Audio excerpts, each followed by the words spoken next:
On December 10th, 2021, a distressing incident occurred in Philippines involving a 17-year-old girl called Janice. In her family home, 3 masked men entered forcefully and was literally killing anyone who was coming right in front of them. These murderers were roaming room to room to look who they can find and who they can kill. During this situation, Janice was so scared that she was hiding under her bed, and she thought that she was in an actual horror movie where the killers were looking for the victims that they could harm and they could kill. She thought, when was her killer going to come inside the room and kill her as well? And the first thing that they were going to do was pull her by her ankle as she was hiding under her bed, and she was scared. She thought that if she called anyone for help, then the intruders were actually going to come inside her room and then kill her as well. What Janice did, Janice ends up texting everyone.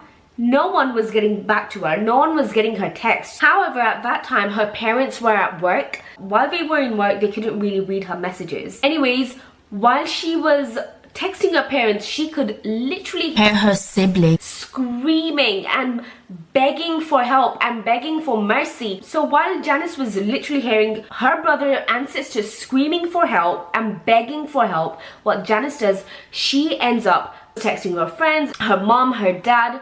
Since everyone was busy, what she does, she ends up going on social media and she posts it there. And immediately that caught everyone's attention. It was around 3 p.m. and just after 12 minutes, she had the courage to post a status on Facebook begging for help. Anyways, her Facebook post said, "Guys, help me please. We were brought into the house. I don't want to die. I'm in the room right now. I'm going to hide. Please help." That's what she posted on her Facebook account. After posting this on Facebook, suddenly she hears footsteps were coming right towards her bedroom, and she thought, is this the end of it? Is this how I'm going to die? Is this over? Now, Janice was left to wonder, was it a parent or was it a police officer that was there to help her? Or worse, was it one of the murderers? Anyways, when her father arrived home later, he saw that only out of the 3 children, only one of them survived, and that was Janice. This case is very recent and it happened in the Philippines. Now, the reason why this story got very popular is because everyone is comparing this story to this Hollywood movie called Orphan. Now, if you don't know what the movie Orphan is about, it's about a child being adopted by her American parents, and apparently she's from Russia or something, and suddenly she tries to kill the whole family. So this is why this story went viral. I mean, the day of the incident starts on 10th of December 2021. Mr. and Mrs. Mugwad, I'm sorry if I butchered the name, but I don't know how to pronounce the name, Mugwad, got ready, okay? They got ready, and then suddenly Janice has been living there for a while now. Suddenly, that morning, Janice decided to call Mr. and Mrs. Mugwad mom and dad. They were really happy because for adoptive parents, thinking that they finally got accepted, like they were a family to her, they were just really happy, right? However, things take a huge turn for Janice's father, Mr. Mugwad Cruz. He receives a message at work saying that his house has been ransacked and that he needs to go and see what is going on. So one of his colleagues, he opens the door and he pops his head in and he's like, "Mr. Mugwad, do not panic. But your house is ransacked, you need to go home." He panics to a point he literally rushes. While he got in his car, it took him 15 minutes to rush to his house because at this point he wasn't caring about anything. He didn't care about their house or anything. What he cared right now was his 3 kids and that they were all alone in that house with 3 intruders. So it took him 15 minutes, and while he got in front of the door, he noticed that he forgot his key at his workplace. So he tries to open the door. He's shaking the handle and it's locked, and he pushes the door, it's still locked. Like literally nothing's working. So what he does, he's like, you know what, I'm gonna go to another door and see if the door is unlocked. While he turns around, he notices there was a blood-soaked blanket with a knife with a missing handle. So only the blade part was there, but the handle of a knife completely missing. What Mr. Mugwad does, he goes to the back door and he's trying to open the door. He's literally banging it, screaming out their name, calling them to see if anyone responds, but unfortunately No one's responding. So what Mr. Magwad does, he breaks the door open, the back door. He realizes that his children are nowhere to be found. Now he's scared, he's worried, he's like, where are my kids? He notices that the house is eerily silent. Anyways, so while Mr. Magwad got into his house, he wanted to scream out his children's name, but he thought that what if the intruder was holding his kid hostage? So what Mr. Magwad did, he tiptoed so that he wouldn't make any noise. So the back door was kind of near the kitchen. So in order to come to the living room, he had to walk through the kitchen and get into the living room. So he tiptoed through the kitchen, and then he came to the living room and he saw his two kids' lifeless bodies, and his world completely shattered. The room was drenched in blood, with broken vases, glass shards, and misplaced objects soaked in crimson. And in the center lay the two lifeless bodies, brutally murdered. However, one of the kids managed to escape, and luckily she was in the room hiding under the bed and survived the horrifying ordeal. Before diving into the details of the survivors and the incident, let's introduce the Maguire family. Cruz and Lavella Maguire had two kids called Gwen and Louis. They had a seemingly perfect life. Gwen and Louis approached their parents with a proposal, and the proposal was to adopt Gwen's best friend, Janice. Now, they were explaining how Janice was an orphan and how she had no education, saying that how Janice had to move from one house to another house, and how it was just really sad for Janice. And these kids, they really wanted Janice to have a good life. They wanted Janice to have everything that they had. Gwen and Louis literally pleaded to Mr. and Mrs. Maguire how they should allow Janice to be a part of the family so that she can have proper education and a normal childhood. Now, the parents are overwhelmed by the intense situation of where Gwen and Louis was kind of like forcing Mr. and Mrs. Magwad to allow Janice inside the house, to adopt her legally. Now, they were like, well, we only have a 4-bedroom house. Where is Janice going to stay? We don't have a room for her. To a point where Louis is like, you know what? I'll give my room to Janice. Please adopt her. I mean, I don't want her to live in the streets and just have a bad life. I will give my room. 16-year-old Louis was offering his room, which was very generous of him, because mind you guys, a 16-year-old boy offering the room. I mean, at the end of the day, we all need privacies. But the fact that this 16-year-old boy was willing to give up his room for a girl like Janice. So the parents were like, okay, you know what? Like, we do feel a bit overwhelmed about this whole thing. Me and your dad, Mr. and Mrs. Magwad, they needed a private conversation to talk about it, to decide what they wanted to do. And as adults, they were actually feeling really bad for Gwen's friend, Janice. They were like, well, the kids are not really wrong. I mean, we can adopt Janice because, mind you, Mr. Magwad is a school teacher and Mrs. Magwad, she's a school principal. So there was not much of a problem. They could, I mean, get another kid. Money wasn't the problem. The only problem was that they were feeling a bit skeptical. They didn't know if this was the right decision. And mind you guys, they were also Christians, okay? They were very religious. So they wanted the best. They were like, you know, for the sake of God, we will adopt this Janice girl. And they also realized that with proper resources and support, Janice could actually end up in unimaginable circumstances. So they were thinking, because, you know, back home, I mean, if you don't have proper education or a good house, may Allah forbid, girls like her could actually end up into prostitution if they are not taken care of properly. And Mr. and Mrs. Maguire also realizes that Janice is just a young girl. She's only 17 years old, and she shouldn't be worried about her basic needs, her basic necessities, because as a kid, she should be privileged to all these things, right? I mean, she didn't really ask to be here, so then why should she be worried about having the proper needs? And mind you guys, Mr. and Mrs. Maguire are extremely religious, they're good Christians, so they believe that maybe this is a way of their God telling them that they should help this Janice girl because she is, you know, helpless. Anyways, Mr. and Mrs. McGuad officially adopt Janice because they're good people. Mr. McGuad Cruz, the father, was an esteemed elementary school teacher and he works really hard. So people knew that Mr. McGuad Cruz was a very hard-working man, so everyone knew that at some point he was going to get some sort of promotion. And his wife Novella served as the school principal of the same school. Though they weren't that affluent, the reason why they were affluent is because they had more lands and properties compared to others, which made them stand out compared to other people in their community. And anyways, they also supported their kids without having to make difficult choices between basic necessities. The youngest member, named Louis, was nicknamed Boy Boy, exuded charisma and had a calming yet energizing presence. People naturally opened up to him, sharing their deepest fears and aspiration. At the age of 16, he expressed his commitment to becoming a lawyer. Louis was not only intelligent, but he was actually quite creative.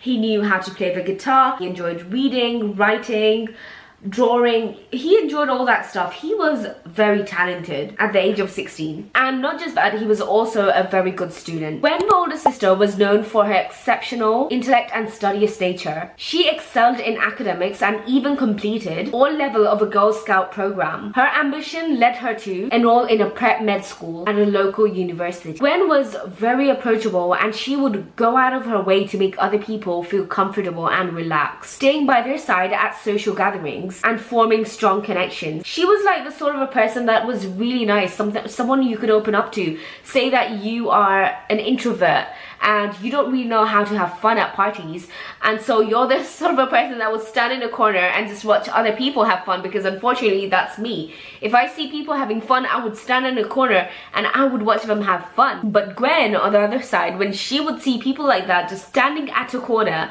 having fun, what she would do, she would go up to them and she would try to you know, be friends with them, ask them what's going on, you know, like basically try to make them feel very comfortable. And that's what Gwen was all about, making others feel comfortable. It was during one of those gatherings where Gwen met Janice, who eventually becomes Gwen's best friend, and that's where Gwen goes up to her parents and convinces her parents to adopt Janice. The McGuad family was liked by everyone, and hence they were invited in every social events. They were quite the popular family, you could say. Now, Gwen encountered a living nanny at a party who was responsible to watch over the host's children, although the nanny, Janice, was around 17 years old, and that is why Janice and Gwen clicked right then and there, and they became close friends very quickly. They would often make TikTok videos, take funny pictures, make funny videos.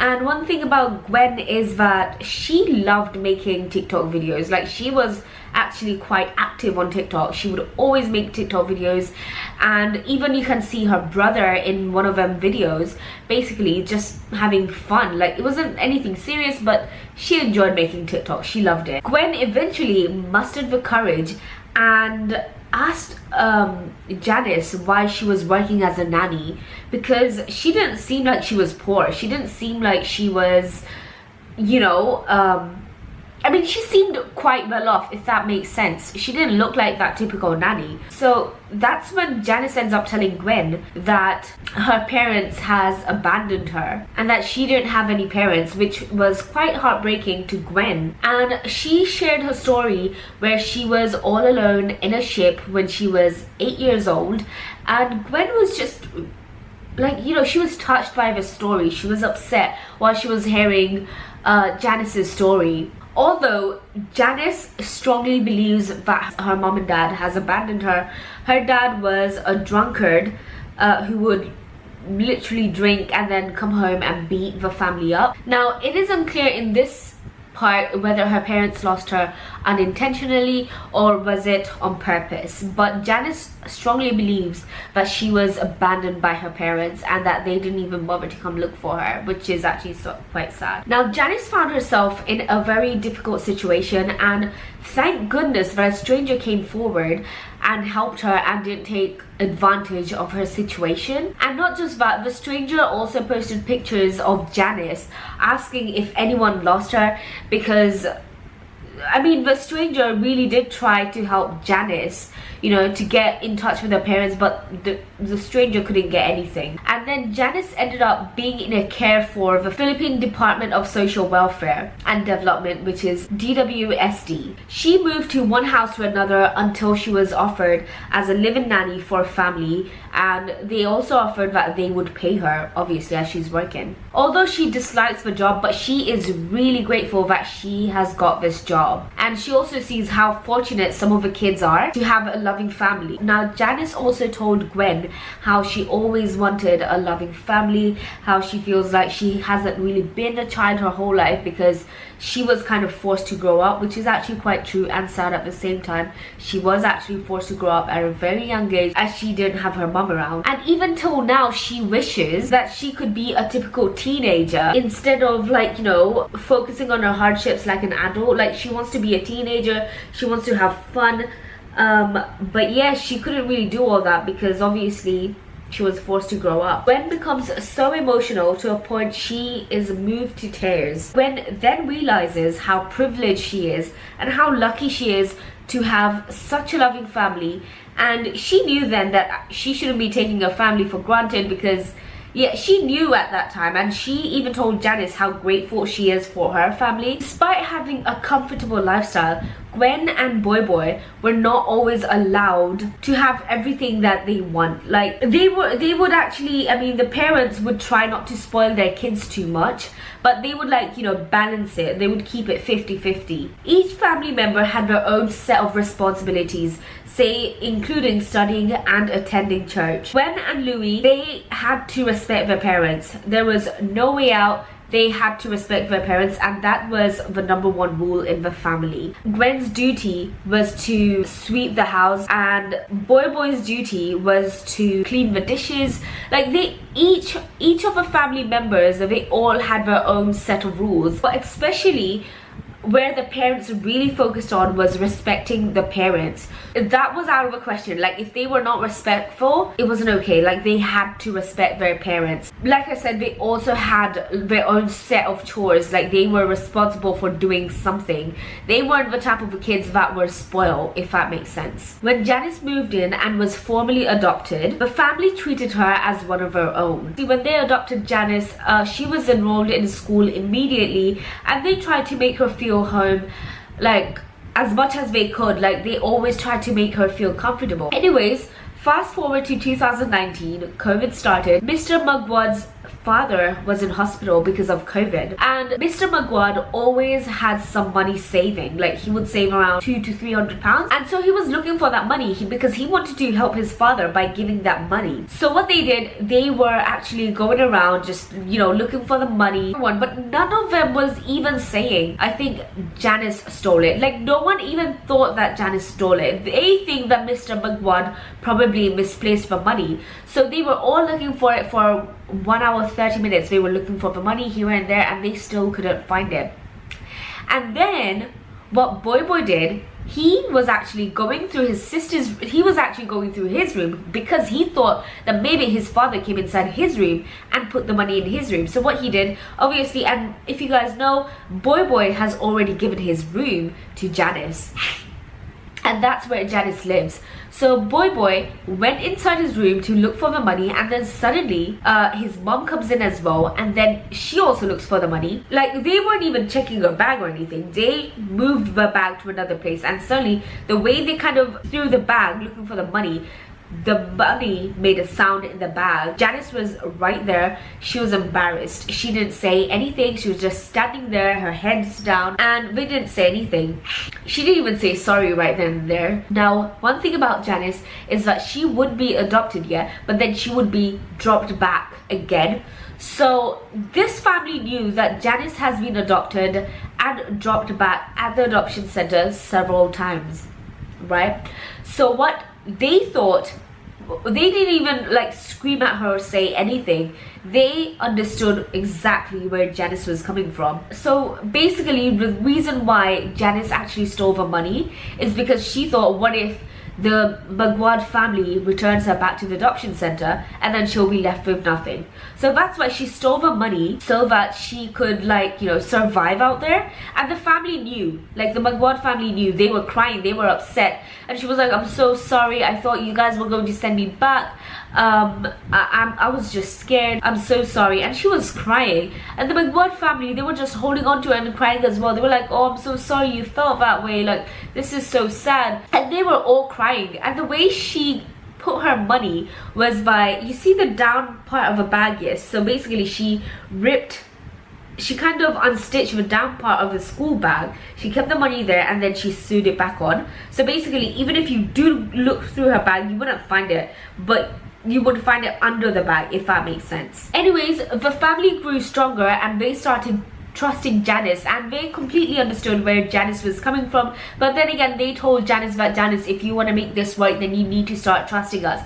We're not returning you back, you need to start trusting us. Anyways, so the parents, somehow they end up finding that Janice wasn't really an orphan, because she was actually communicating with her mom on Facebook back to back. Like, they were actually quite active. Anyways, fast forward to 10th of December, Cruz's colleague obviously came up to him and told him not to panic and that his house was ransacked.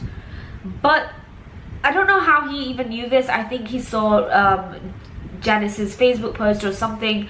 What Cruz does, he rushes home and he finds 2 of his children dead, to a point that one of her ears was missing. What Cruz does, he ends up looking for the girl. He's like, where's Janice? If I can't, like, Janice's body's not there. So he knew that she was, at least she was safe. So he was looking for her. He was screaming out her name. He was like, Janice, Janice, where are you? Janice comes out of the room, but she was drenched in water.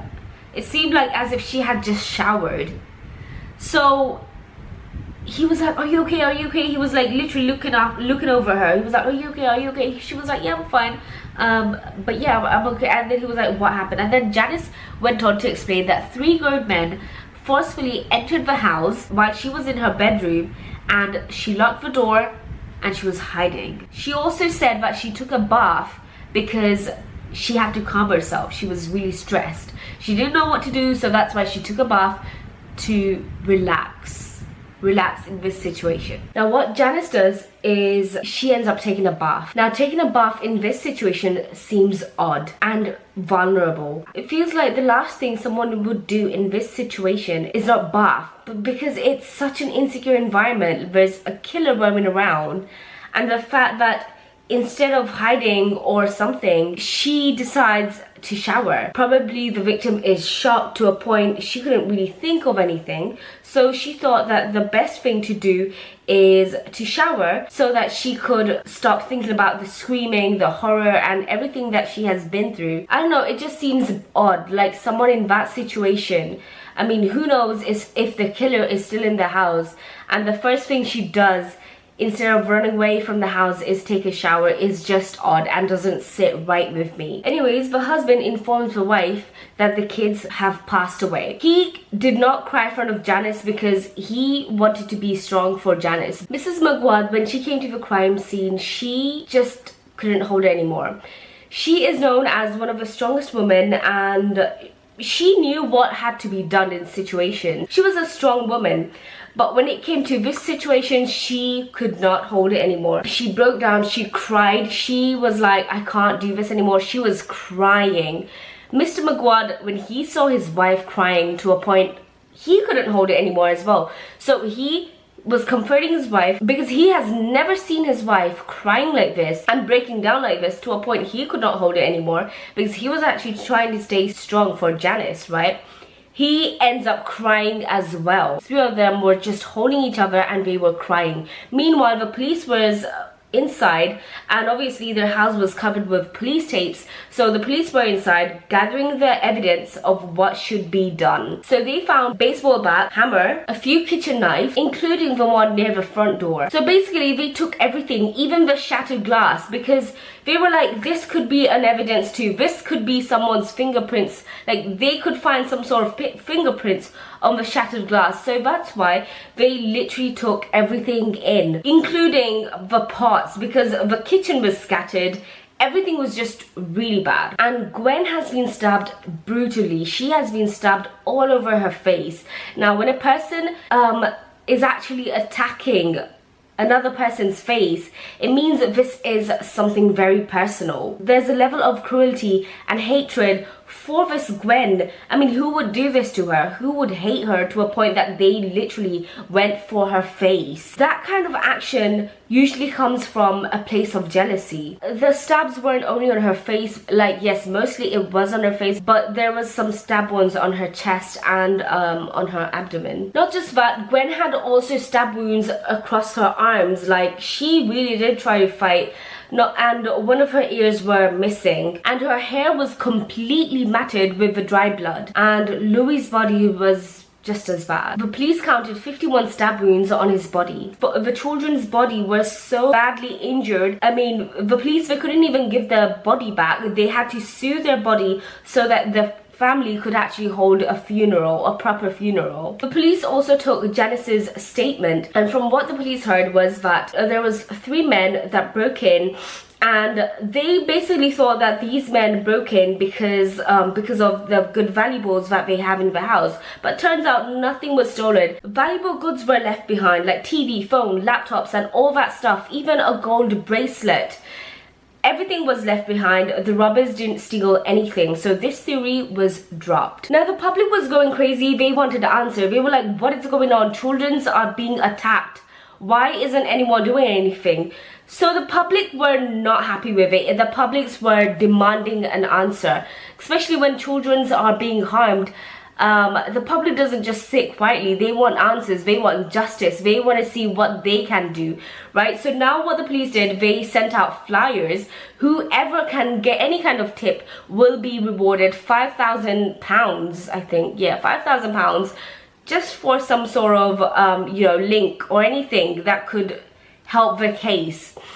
So meanwhile, the netizens were also doing their research. They were trying to know what was going on. They were snooping around. They were looking for answers. So while the netizens were doing their little research, everyone had that one theory, but no one really wanted to mention it. To mention the elephant in the room. Can you guess what it is? It just seems wrong, and it just seems unethical, because what if Janice turns out to be innocent, and then people would be like, oh, Janice, this person thought you were the murderer. No one wanted to say it. They were waiting for someone else to say it, but they didn't want to say it. Like, no one was ready to mention what was going on. Janice ends up being in the room. The door wasn't even locked. She comes out fully drenched, hair's wet, and not just that, she was the only survivor. So everyone's like, I think the survivor did it. But they were very indirect about it. They wouldn't directly mention it, but they knew that it was, like, they were putting the puzzles together. Like, no one really wanted to get cancelled, right? Like, at this point, they were all waiting for someone else to mention the elephant in the room. Like, literally no one wanted to mention it, that Janice was the murderer. They were like, are you gonna go for it? Like, when are you gonna go for it? Like, do you want to mention it? And not just that, people were also talking about how, I mean, obviously this whole, conversation was online. So people were actually talking about the fact that she took a shower while she literally has intruders in the house. So everyone's like, how does that even happen? Like, how is that even possible? So there were online investigators, even the police, when they read the comments and all that and how people were reacting to it online, they were like, well, this does have a point. This is actually quite of a good point. Anyways, after that, like, McGuire read the comments. They were seeing everything on socials. After the whole case, even Cruz said that when I came home and when I saw my kids like this, like, literally, dead, the first thing when he was looking for Janice, she was drenched, and she started explaining that I took a shower as soon as their scream ended because I was nervous and I was scared, so I went and I took a shower. Mr. McGuire at that time found it very weird, but he didn't say anything. He was like, who on earth takes a shower at this time in a situation like this, despite the fact, like, there was literally a murder in the house? Not just that, Mr. McGuire when he came inside the house, he broke the back door of the house just to get in and just to get to his kids. Mr. Maguire was screaming back and forth for his kids. Janice didn't even scream one time saying that I'm here. Janice was quiet. She didn't even tell him anything. She didn't even tell him that I'm here, come and get me. She was like, you know, she was just taking a shower. And the room that she was hiding in, she said that no one came in that room because she locked herself up in that room. But turns out that the room that she was hiding in was ransacked. It was completely messy. And when the investigators asked her, she was like, oh, well, I was hiding under the bed. But mind you guys, the bed had like, well, it had gaps. So if the intruders wanted to, they could have looked under the bed, but they didn't. And mind you guys, the house wasn't even that big. It was a medium-sized house. So how can she not hear the screaming of her dad screaming? Like, how can she not hear it? So basically what she said that when she saw the intruders, what she did, she went inside her room, she hid under the bed, and then what the intruders did, they came inside the room and they just messed everything, ransacked the room, and we were like, oh, okay, she's just hiding there, it's whatever, I'll just let her be, and you know, I'll just go murder the other two kids.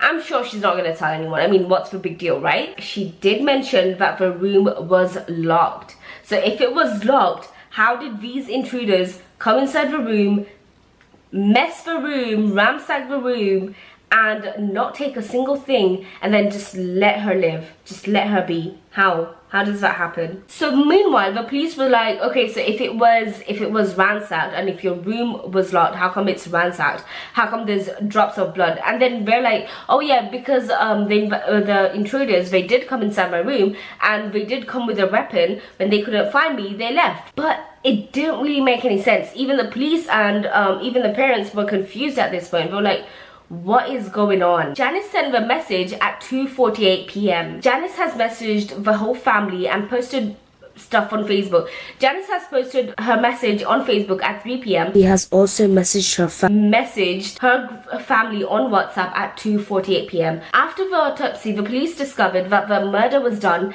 at 2 p.m. So what happened in these 48 minutes? Where was she? What was happening? Not just that, her name on Facebook was Janice Maguire. After she posted on Facebook, she posted a lot of emojis basically of her crying. The emojis were just weird. I mean, who does that? And not just that, she also changed her last name. It was P-E-E. Why did she change her name? While her brothers and sisters got murdered, she changed her Facebook name. So imagine your siblings get murdered downstairs, meanwhile you're under the bed writing a sad Facebook status and also deciding to change your Facebook name. Who does that? She thought if the police couldn't find her profile, Janice Maguire, then the police wouldn't find anything, so that's why she changed her name. Anyways, now the police were becoming extremely suspicious. Not just that, there was also droplets of blood in the laundry room. So now what? The killer just went around and just dropped blood here and there. However, these rooms were not ransacked or anything. So what was the intruder doing in the laundry room? Was he like, since I've got bloody clothes, let me go clean my clothes? Like, did he suddenly think that he wanted to get his laundry done or something? Anyway, so the Maguires were actually allowed to be back inside their house. And while Mrs. Maguire, she really wanted to get over this whole stress, this whole incident that happened. So what she would do, she would occupy herself by cleaning the house. So what she does, she ends up cleaning the house. She was crying, screaming. And while she was cleaning Louis's room, she ends up finding an ID card. And she was like, she rushed to the police station. She gave that card to the police station, and while she was there, there were a few witnesses that came forward and said that Marlene actually asked one of the shopkeepers where the Maguire house was, and one of the bikers actually dropped Marlene towards Maguire's house. Now the police actually called Janice in, and they were like, hey, do you know who this guy Marlene is? Because we found this card in your room. Now mind you guys, they weren't even suspecting her at one point. They were like, do you know anything about this? Maybe your room got ransacked and he accidentally dropped his ID in your room. So she's like, yes, I do know who he is. That's what she said. The police were not even expecting her to say yes. The police weren't expecting her to say anything. And then she's like, I have something to say. And the police were like, what? She was like, I have something to do with the murder. So after we did some sort of investigation, we end up finding that Marlon was actually arrested before as well, because he was found with some illegal substances, and he was let go because obviously he was a minor at that time. While he even committed the murder, he was 17 years old only, so that's why they let him go. So what happened, Marlon and Janice, they were put in juvenile and not exactly jail because they were still minors. Janice's mom actually came forward and she was apologizing to Mrs. McGuire, and she was like, I'm really sorry. Janice's mom was also kneeling towards her, like she was on her knees. So then Janice's mother was like, you don't have to kneel before me, I just wish you could feel the way I felt. Could you make your daughter tell the truth? And she was like, yeah, I'll definitely do that. I'll do anything that I can to help you and your family. So she tries to go see her daughter, but she wasn't allowed to see her daughter. Marlon and Janice, they were given 10 years for each murder. They didn't even really have to do anything in juvenile, like they were just living the life. Obviously Mr. and Mrs. McGuire, they were not okay with it. They were actually quite upset. Fast forward, when it was the trial, when Mrs. McGuire saw Janice, there was no remorse, there was nothing. Her face was completely blank. So basically Mrs. McGuire, when Mrs. McGuire saw Janice, she thought that she should forgive Janice for the sake of God, because that's what Christianity is all about, the religion, as in forgiving other people and just letting it be. So she thought of forgiving Janice, right? But when she saw Janice, her face was completely blank. Janice had no remorse. There was nothing. It didn't even feel like she had any sort of guilt. There was literally nothing on her face. It's not like she was sad or anger or confused. It was just cold. Her face was just cold. Okay, it seemed like she didn't care what was going on. That's when Mrs. McGuire, something just switched inside her, like a flip. There was something inside her. She was like, nope, I'm not gonna forgive her. I'm gonna fight this case for my daughter, and I'm gonna get my kids their justice. Anyways, so when Mrs. McGuire, when she was in the trial room, she faced towards Janice and she was like, after everything we've done for you, Gwen is the reason why we even adopted you in the first place, and after everything we have done for you, after everything Gwen has done for you, this is how you repay us. Anyways, firstly, the law was that they would be in jail for 10 years. But because of a public outrage and anger, the courtroom had to change its dates. So basically, instead of 10 years, each were serving in jail for 30 years. But the McGuire family, they were not happy, despite the fact that they will be out in their 50s. They were like, 50s, they literally have their half-life. Even after they're out, they're still gonna live, they're still gonna be happy. They were not happy. Yeah, this was it for them. I mean, they'll be out in their 50s. And not just that, in August 2022, they opened a new restaurant called Casa MMM, and they painted it yellow, like in bright colors, yellow and red, so that other people could come and experience the love and warmth. The McGuire family, they also went to therapy, so I hope they're doing well. I mean, they're really trying their best to do well. I mean, with that being said, I guess this is the end of the story. Anyways guys, this is the end of the video. Please stay safe and I'll see you in my next video.